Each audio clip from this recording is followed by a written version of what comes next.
Hi ನಮಸ್ತೆ ಎಲ್ಲರಿಗೂ info media ಜಗತ್ತು ಚಾನಲಿನ ಮತ್ತೊಂದು ವಿಡಿಯೋಗೆ ಸ್ವಾಗತ. ಸ್ನೇಹಿತರೆ, ಇವತ್ತಿನ ಒಂದು ವಿಡಿಯೋದಲ್ಲಿ 2025 ಜನವರಿ 29ನೇ ತಾರೀಕು ಮೌನಿ ಅಮಾವಾಸ್ಯೆ ಎಂದು ನೀವು ರಾಶಿ ಅನುಸಾರ ಈ ಕೆಲಸ ಮಾಡಿದರೆ ಅದೃಷ್ಟ ಕೊಲೆಯಾಯಿಸಲಿದೆ ಅಂತಲೇ ಹೇಳ್ಬೋದು.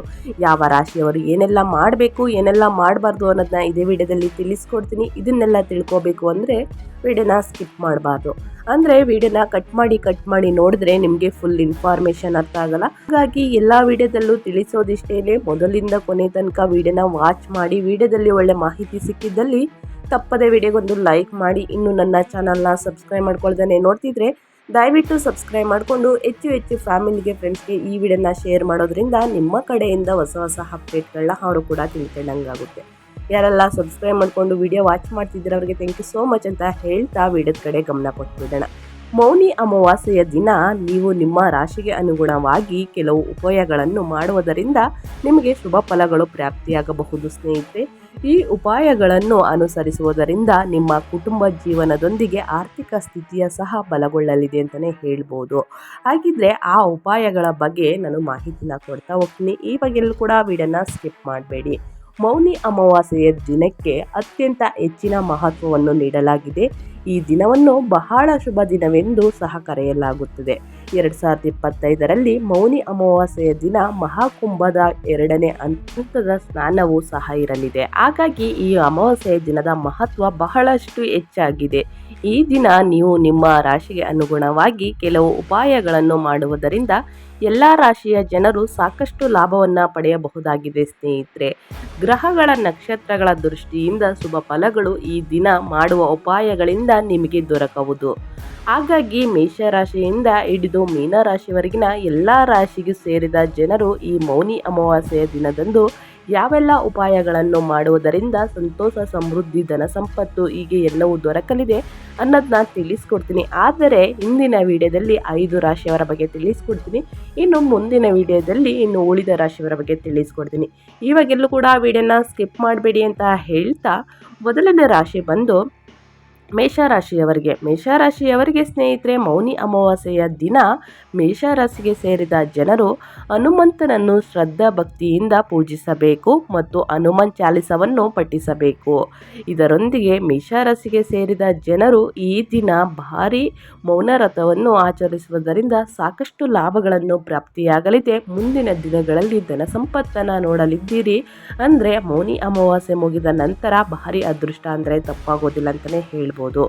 ಇನ್ನು ಮುಂದಿನ ರಾಶಿಯವರ ಬಗ್ಗೆ ತಿಳಿಸ್ಕೊಡೋದಾದರೆ, ಮುಂದಿನ ರಾಶಿ ಬಂದು ವೃಷಭ ರಾಶಿಯವರಿಗೂ ಕೂಡ ಜನವರಿ 29ನೇ ತಾರೀಕು ಮೌನಿ ಅಮಾವಾಸ್ಯೆ ಇರುವುದರಿಂದ ವೃಷಭ ರಾಶಿಗೆ ಸೇರಿದ ಜನರು ಮೌನಿ ಅಮಾವಾಸ್ಯೆಯ ದಿನ ಲಕ್ಷ್ಮೀ ದೇವಿಯನ್ನು ಭಕ್ತಿಯಿಂದ ಪೂಜಿಸುವುದರಿಂದ ಶುಭ ಫಲಗಳು ಪ್ರಾಪ್ತಿಯಾಗುವುದು. ಇದರೊಂದಿಗೆ ಪೂಜೆಯ ಸಮಯದಲ್ಲಿ ಶ್ರೀ ಸೂಕ್ತವನ್ನು ಪಠಿಸುವುದರಿಂದ ಸಹ ಬಹಳಷ್ಟು ಲಾಭ ದೊರಕುವುದು. ಮುಂದಿನ ದಿನಗಳಲ್ಲಿ ಅತಿಯಾದ ಧನ ಸಂಪತ್ತನ್ನು ನೋಡಲಿದ್ದೀರಿ. ತಪ್ಪದೆ ಮೌನಿ ಅಮಾವಾಸ್ಯೆ ದಿನ ಪೂಜೆಯನ್ನು ಮಾಡಿ ಮಂತ್ರವನ್ನು ಪಠಿಸಿದಲ್ಲಿ ಮುಂದಿನ ದಿನಗಳಲ್ಲಿ ಧನ ಸಂಪತ್ತು, ಅದೃಷ್ಟ ಮತ್ತು ಆರೋಗ್ಯವಾಗಿರುತ್ತೀರಾ ಅಂತ ಹೇಳ್ತಾ ಮುಂದಿನ ರಾಶಿಯವರ ಬಗ್ಗೆ ತಿಳಿಸ್ಕೊಟ್ಬಿಡ್ತೀನಿ. ಮುಂದಿನ ರಾಶಿ ಬಂದು ಮಿಥುನ ರಾಶಿಯವರಿಗೂ ಕೂಡ ಮಿಥುನ ರಾಶಿಯ ಅಧಿಪತಿ ಬುಧ ಗ್ರಹವಾಗಿದೆ. ಹಾಗಾಗಿ ಈ ರಾಶಿಗೆ ಸೇರಿದ ಜನರು ಮೌನಿ ಅಮಾವಾಸ್ಯೆಯ ದಿನ ಹಸುವಿಗೆ ಹಸಿರು ಹುಲ್ಲನ್ನು ತಿನ್ನಲು ನೀಡಬೇಕು. ಇದರಿಂದ ಮಿಥುನ ರಾಶಿಗೆ ಸೇರಿದ ಜನರು ವಿಷ್ಣುವಿನ ಮಂತ್ರವಾದ ಓಂ ನಮಃ ಭಗವತೆ ವಾಸುದೇವಾಯ ಈ ಮಂತ್ರವನ್ನು ಪಠಿಸುವುದರಿಂದ ನಿಮಗೆ ಶುಭ ಫಲಗಳು ಪ್ರಾಪ್ತಿಯಾಗಲಿದೆ. ಸ್ನೇಹಿತರೆ, ತಪ್ಪದೆ ಅಮಾವಾಸ್ಯೆ ದಿನ ಪೂಜೆ ಸಲ್ಲಿಸಿದ್ದಲ್ಲಿ ಮುಂದಿನ ದಿನಗಳಲ್ಲಿ ಅದೃಷ್ಟ ಕಷ್ಟಗಳೆಲ್ಲ ನಿವಾರಣೆಯಾಗುತ್ತದೆ ಅಂತ ಹೇಳ್ತಾ ಮುಂದಿನ ರಾಶಿಯವರ ಬಗ್ಗೆ ತಿಳಿಸ್ಕೊಡ್ತೀನಿ. ಮುಂದಿನ ರಾಶಿ ಬಂದು ಕಟಕ ರಾಶಿಯವರಿಗೂ ಕೂಡ ಜನವರಿ 29ನೇ ತಾರೀಕು ಮೌನಿ ಅಮಾವಾಸ್ಯೆಯ ದಿನ ಕಟಕ ರಾಶಿಗೆ ಸೇರಿದ ಜನರಿಗೆ ಬಹಳಷ್ಟು ಶುಭವಾಗಲಿದೆ. ಏಕೆಂದರೆ ಈ ದಿನ ನಿಮ್ಮ ರಾಶಿಯ ಅಧಿಪತಿಯಾದ ಚಂದ್ರನು ಕಾಣಿಸಿಕೊಳ್ಳುವುದಿಲ್ಲ. ಹಾಗಾಗಿ ಕಟಕ ರಾಶಿಗೆ ಸೇರಿದ ಜನರು ಈ ಅಮಾವಾಸ್ಯೆಯ ದಿನ ಅಕ್ಕಿ, ಹಾಲು ಮತ್ತು ಸಕ್ಕರೆಯನ್ನು ದಾನ ಮಾಡುವುದು ಉತ್ತಮ. ಇದರೊಂದಿಗೆ ಶಿವನ ಮಂತ್ರವನ್ನು 108 ಬಾರಿ ಪಠಿಸಬೇಕಾಗುತ್ತದೆ. ಶಿವನನ್ನು ಶ್ರದ್ಧಾ ಭಕ್ತಿಯಿಂದ ಪೂಜಿಸುವುದರಿಂದ ನಿಮಗೆ ಒಳಿತಾಗಲಿದೆ. ಮುಂದಿನ ದಿನಗಳಲ್ಲಿ ನೀವೇ ನೋಡಲಿದ್ದೀರಾ ನಿಮ್ಮ ಅದೃಷ್ಟವನ್ನು ಅಂತಲೇ ಹೇಳ್ಬೋದು. ಸ್ನೇಹಿತರೆ, ತಪ್ಪದೆ ಈ ರೀತಿ ಮಾಡುವುದರಿಂದ ಅದೃಷ್ಟ ತಪ್ಪದ್ದಲ್ಲ. ಇನ್ನು ಮುಂದಿನ ರಾಶಿಯವರ ಬಗ್ಗೆ ತಿಳಿಸ್ಕೊಡೋದಾದರೆ ಸಿಂಹ ರಾಶಿಯವರಿಗೆ. ಸಿಂಹ ರಾಶಿಯವರಿಗೂ ಕೂಡ ಸಿಂಹ ರಾಶಿಯ ಅಧಿಪತಿ ಸೂರ್ಯ ದೇವನಾಗಿದ್ದಾನೆ. ಹಾಗಾಗಿ ಸಿಂಹ ರಾಶಿಗೆ ಸೇರಿದ ಜನರು ಈ ಮೌನಿ ಅಮಾವಾಸ್ಯೆಯ ದಿನ ಕಡಲೆ ಮತ್ತು ಬೆಲ್ಲವನ್ನು ದಾನ ನೀಡಬೇಕಾಗುತ್ತದೆ. ಈ ವಸ್ತುಗಳನ್ನು ದಾನ ಮಾಡುವುದರಿಂದ ಮತ್ತು ಬೆಳಿಗ್ಗೆ ಸೂರ್ಯನಿಗೆ ಅರ್ಘ್ಯವನ್ನು ಅರ್ಪಿಸುವುದರಿಂದ ಸಿಂಹ ರಾಶಿಗೆ ಸೇರಿದ ಜನರಿಗೆ ಕುಟುಂಬ ಮತ್ತು ಆರ್ಥಿಕ ವಿಷಯಗಳಲ್ಲಿ ಸಂಬಂಧಿಸಿದಂತೆ ಸಾಕಷ್ಟು ಲಾಭ ಲಭಿಸುವುದು. ಇನ್ನು ಮುಂದಿನ ದಿನಗಳಲ್ಲಿ ಅತಿಯಾದ ಧನ ಸಂಪತ್ತಿಂದ ನೀವು ಅತಿಯಾದ ಆಸ್ತಿನ ಖರೀದಿ ಮಾಡಬಹುದಾಗಿದೆ. ಮನೆ, ವಾಹನ ನಿಮ್ಮ ಇಚ್ಛೆಯಂತೆ ನೆರವೇರಲಿದೆ ಅಂತಲೇ ಹೇಳ್ಬೋದು. ಮೌನಿ ಅಮಾವಾಸ್ಯೆ ದಿನ ತಪ್ಪದೆ ಈ ರೀತಿ ಮಾಡಿ ಅಂತ ಹೇಳ್ತಾ ಮುಂದಿನ ರಾಶಿಯವರ ಬಗ್ಗೆ ತಿಳಿಸ್ಕೊಟ್ಬಿಡ್ತೀನಿ. ಮುಂದಿನ ರಾಶಿ ಬಂದು ಕನ್ಯಾ ರಾಶಿಯವರಿಗೆ. ಕನ್ಯಾ ರಾಶಿಯವರಿಗೂ ಕೂಡ ಭಯಂಕರ ಅದೃಷ್ಟ ಬದಲಾಗಲಿದೆ. ಕನ್ಯಾ ರಾಶಿಗೆ ಸೇರಿದ ಜನರಿಗೆ ಮೌನಿ ಅಮಾವಾಸ್ಯೆ ದಿನ ಹಸಿರು ತರಕಾರಿ ಮತ್ತು ಏಕದಳ ಧಾನ್ಯಗಳನ್ನು ದಾನ ಮಾಡುವುದು ಒಳ್ಳೆಯದು. ಈ ಶುಭ ದಿನದಿಂದ ಕನ್ಯಾ ರಾಶಿಗೆ ಸೇರಿದ ಜನರು ವಿಷ್ಣುವಿಗೆ ತುಳಸಿ ದಳವನ್ನು ಅರ್ಪಿಸುವುದರಿಂದ ಸಾಕಷ್ಟು ಪ್ರಯೋಜನಗಳನ್ನು ಪಡೆಯಬಹುದಾಗಿದೆ. ಸ್ನೇಹಿತರೆ ನೀವು ಕೂಡ ಈ ರೀತಿ ಮಾಡಿ ತಪ್ಪದೆ ಅದೃಷ್ಟವನ್ನು ನಿಮ್ಮದಾಗಿಸಿಕೊಳ್ಳಿ. ನೀವು ಕೂಡ ಏಕದಳ ಧಾನ್ಯಗಳನ್ನು ದಾನ ಮಾಡಿ ತಪ್ಪದೆ ಶುಭ ಪಡೆದುಕೊಳ್ಳಿ ಅಂತ ಹೇಳ್ತಾ ಮುಂದಿನ ದಿನಗಳಲ್ಲಿ ಅದೃಷ್ಟವನ್ನು ನೀವೇ ನೋಡಲಿದ್ದೀರಿ ಅಂತ ಹೇಳ್ತಾ ಮುಂದಿನ ರಾಶಿಯವರ ಬಗ್ಗೆ ತಿಳಿಸ್ಕೊಡ್ತೀನಿ. ಮುಂದಿನ ರಾಶಿ ಬಂದು ತುಲಾರಾಶಿಯವರಿಗೆ. ತುಲಾರಾಶಿಯ ಜನರಿಗೆ ಅಧಿಪತಿಯ ಶುಕ್ರ ಗ್ರಹನಾಗಿದ್ದಾನೆ. ಹಾಗಾಗಿ ಮೌನಿ ಅಮಾವಾಸ್ಯೆ ದಿನ ತುಲಾರಾಶಿಗೆ ಸೇರಿದ ಜನರು ದೇವಿಯನ್ನು ಶ್ರದ್ಧಾ ಭಕ್ತಿಯಿಂದ ಪೂಜಿಸಬೇಕಾಗುತ್ತದೆ. ಈ ದಿನ ಸ್ನೇಹಿತರೆ ನೀವು ಕೂಡ ತಪ್ಪದೆ ತುಲಾರಾಶಿಗೆ ಸೇರಿದ ಜನರು ದ್ರವ್ಯಗಳನ್ನು ದಾನ ಮಾಡುವುದರಿಂದ ನಿಮ್ಮ ಜೀವನದಲ್ಲಿ ಸಕಾರಾತ್ಮಕ ಬದಲಾವಣೆಗಳು ಉಂಟಾಗಬಹುದಾಗಿದೆ. ಈ ಬದಲಾವಣೆಗಳನ್ನು ನೀವೇ ನೋಡಲಿದ್ದೀರಿ ಅಂತಲೇ ಹೇಳ್ಬೋದು.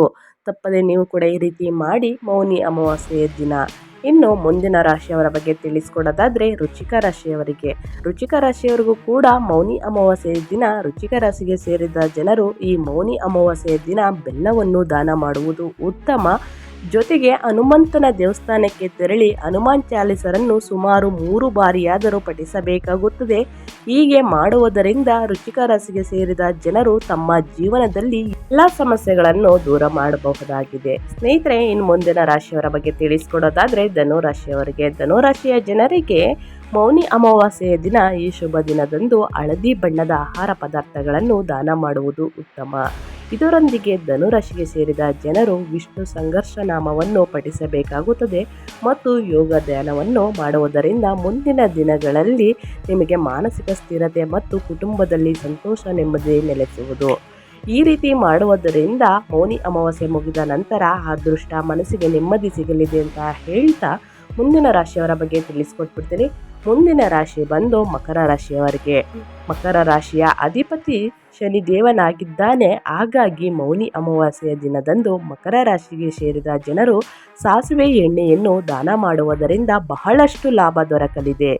ಈ ದಿನ ಮಕರ ರಾಶಿಗೆ ಸೇರಿದ ಜನರು ಶನಿದೇವನ ದೇವಾಲಯಕ್ಕೆ ತೆರಳಿ ಅಲ್ಲಿ ಶನಿ ಚಾಲಿಸವನ್ನು ಪಠಿಸುವುದರಿಂದ ನೀವು ಅನೇಕ ಶುಭ ಫಲಿತಾಂಶಗಳನ್ನು ಪಡೆಯಬಹುದಾಗಿದೆ.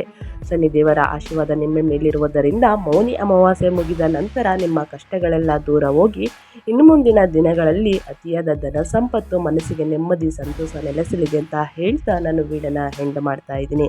ತಪ್ಪದೆ ಎಲ್ಲರೂ ಇದನ್ನು ಮಾಡಿ ಅಂತ ಹೇಳ್ತಾ ನಾನು ವಿಡಿಯೋನ ಎಂಡ್ ಮಾಡ್ತಾ ಇದ್ದೀನಿ. ಇವತ್ತಿನ ಒಂದು ವಿಡಿಯೋ ಇಷ್ಟ ಆಗಿದ್ದಲ್ಲಿ ದಯವಿಟ್ಟು ವಿಡಿಯೋಗೊಂದು ಲೈಕ್ ಮಾಡಿ. ಇನ್ನೂ ನನ್ನ ಚಾನಲ್ನ ಸಬ್ಸ್ಕ್ರೈಬ್ ಮಾಡ್ಕೊಂಡಿಲ್ಲ ಅಂದರೆ ತಪ್ಪದೆ ಸಬ್ಸ್ಕ್ರೈಬ್ ಮಾಡಿಕೊಂಡು ಹೆಚ್ಚು ಫ್ಯಾಮಿಲಿಗೆ ಫ್ರೆಂಡ್ಸ್ಗೆ ಈ ವಿಡಿಯೋನ ಶೇರ್ ಮಾಡೋದ್ರಿಂದ ನಿಮ್ಮ ಕಡೆಯಿಂದ ಹೊಸ ಅಪ್ಡೇಟ್ಗಳನ್ನ ಅವರು ಕೂಡ ತಿಳ್ಕೊಂಡಂಗಾಗುತ್ತೆ.